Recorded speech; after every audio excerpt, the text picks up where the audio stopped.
एक बार एक बड़े से हॉल में बहुत सारे लोग बैठे थे।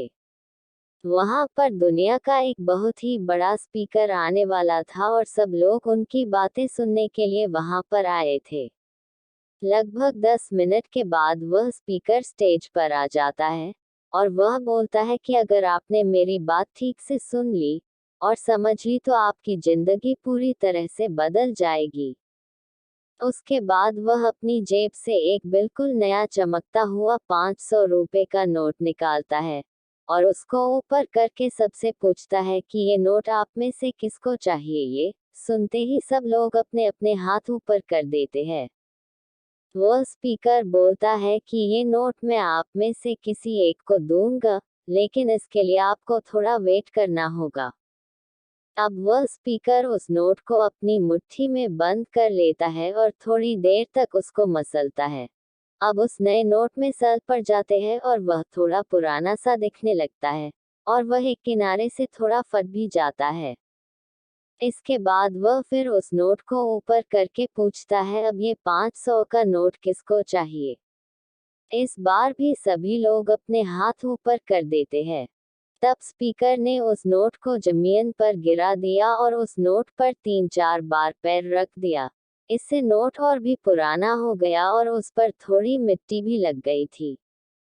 फिर उन्होंने उस नोट को ऊपर किया और पूछा कि अब बताओ, अब इस नोट को आप में से कौन लेना चाहता है। और इस बार फिर सबके सब ने अपने हाथ ऊपर कर दिए। स्पीकर अब नोट को फिर से नीचे जमीन पर गिरा देता है और उसके ऊपर कूद कूद कर उसको दोनों पैरों से रगड़ देता है और उसके ऊपर चाय भी गिरा देता है। अब नोट इतना गंदा हो जाता है कि उसको पहचानना भी मुश्किल होता है। कोई भी उस नोट को देखता तो यही बोलता कि अब ये सिर्फ एक गंदा कागज का टुकड़ा है, अब ये बेकार है, इस दुनिया में इसकी कोई वैल्यू नहीं है। स्पीकर ने एक बार फिर उस नोट को उठाया और ऊपर करके सबसे पूछा, अब इस नोट को कौन लेना चाहता है। और इस बार भी सबके सब ने अपने हाथ ऊपर कर दिए। कितना भी गंदा पुराना मिट्टी में सना हुआ चाय का दाग लगा हुआ हो, लेकिन अभी भी वह 500 रुपए का नोट ही था। जिंदगी कई बार बड़े बड़े झटके देती है। आप एग्जाम में फेल हो जाते हो या जॉब के इंटरव्यू के बाद आपका सिलेक्शन नहीं होता।